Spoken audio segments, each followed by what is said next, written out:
Hello mga kabuknol, may nangyari pala sa amin dyan. Pero bago ang lahat, ito pala yung mga pangyayari. Punta pala tayo ngayon sa school mga kabuknol. Meron tayong racket dyan. Ang layo niyan mga kabuknol. Kung alam nyo lang, super layo. So dito na tayo ngayon. Papasok na tayo sa school.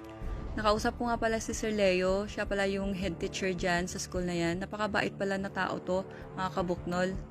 Maasikaso sa mga bisita.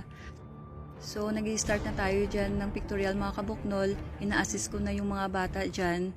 Magtatapos na dyan mga kabuknol kasi mabilis lang naman. Primary lang naman yan. So, kukunti lang naman yung gagraduate dyan mga kabuknol. So, tapos na mga kabuknol.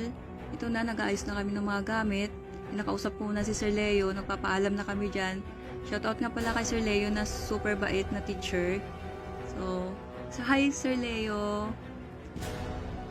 So mga kabuknol, pauwi na kami dyan mga kabuknol. Tingnan nyo, ang dami kong gamit, nadala. Ang bigat mga kabuknol as in. Pero wala tayong magagawa mga kabuknol kasi naka-motor lang tayo eh. So pauwi na tayo dyan mga kabuknol. Nakita nyo ba yan mga kabuknol? Napakahabang tulay po yan. Yung magkakasya dyan ay isang motor lang. So habang nagbabiyahe na kami dyan, doon sa tulay na yan. At saka biglang may nangyari.